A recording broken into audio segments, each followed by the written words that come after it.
నిమిషాలు గంటలు రోజులు గడుస్తున్నాయి. టెన్షన్ పెరిగిపోతోంది. సహాయక బృందాలు మాత్రం అలు పెరగకుండా శ్రమిస్తున్నాయి. మరి ఎస్ఎల్బీసీలో చిక్కుకున్న సిబ్బంది పరిస్థితి ఎలా ఉంది? మరి సహాయక చర్యలకు ఏర్పడుతున్న అడ్డంకులు అసలు ఏంటి? ఎస్ఎల్బీసీ టన్నెల్లో చిక్కుకున్న 8 మందిని ఎట్టి పరిస్థితుల్లో బయటకు తీసుకురావాలి. ఇప్పుడు ప్రభుత్వం ముందున్న అతిపెద్ద ఆపరేషన్ ఇదే. అందుకోసమే అధికార యంత్రాంగం తీవ్ర ప్రయత్నం చేస్తోంది. ఎన్డీఆర్ఎఫ్, ఎస్డీఆర్ఎఫ్ టీమ్స్ తో పాటు Singareni, collieries rescues team, army నుంచి వచ్చిన స్పెషల్ టీమ్స్ నిర్విరామంగా శ్రమిస్తున్నాయి. ఇక్కడ వెలాసిటీతో లేకపోతే వందల టన్నులటువంటి మెషినరీ అనేది ఇక్కడ దాకా దూరం కొట్టుకు రాదు. సో చివరి ప్రయత్నంగా జరుగుతూ ఉంది. You have to wait and see for some more time, but chances are not that చెప్పలేము. సొరంగంలో 13.5 కిలోమీటర్ల దగ్గర పైకప్పు కూలింది. అక్కడి వరకు వెళ్లిన సహాయక బృందాలు టన్నెల్ బోరింగ్ మిషన్ వద్దకు వెళ్లేందుకు తీవ్రంగా శ్రమిస్తున్నారు. అక్కడి నుంచి 1/2 కిలోమీటర్ వెళ్లేందుకు మట్టి, నీటితో అడ్డంకులు ఏర్పడుతున్నాయి. మరో 50 మీటర్ల బురద స్థలాన్ని దాటితేనే ప్రమాద స్థలికి వెళ్లగలమని సహాయక బృందాలు చెబుతున్నాయి. ప్రస్తుతం భారీ మోటార్లతో నీటిని బయటకు తోడుతున్నారు.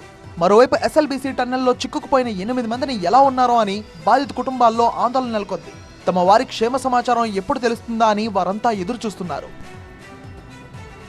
ఎస్ఎల్బీసీ టన్నెల్లో రెస్క్యూపై మంత్రి జూపల్లి కీలక వ్యాఖ్యలు చేశారు.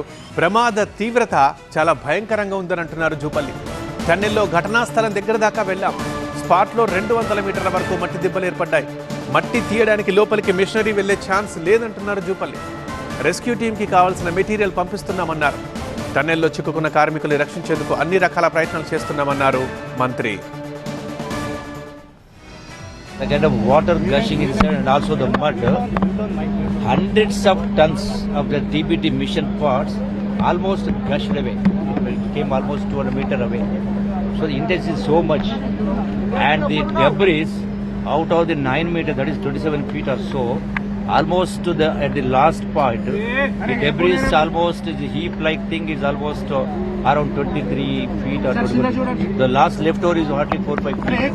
There's no other thing. This only we have to do manual on it. No machine can go inside unless we remove the total thing. For removal also, no machinery, because all the like railway track things are there. No machine can go inside unless we remove everything. Once this is settled, then the process is, the immediate process is the balance 100 or 150 meters, whatever the efforts are to be made, that is in process. Once that is over, then we'll take the next step, what to take for only clearing the debris and machinery. So I'm just imagining the intensity is so big. As per the incident, what I felt inside, it was so lucky 42 people could come out because of the signal they had. So lucky all the 42 whatever they survived made it, because few people came out by swimming. उसमें पूरे 8 जने हैं अंदर, उसमें 4 जने जो है they are laborers, other 4 are the employees of the company, and there are 2 from the American company employees. One is from Kashmir, another from some other state. And the moment I saw the message, immediately I rushed here. We are not sparing any effort, and there is no lethargy or there is no lapse at all.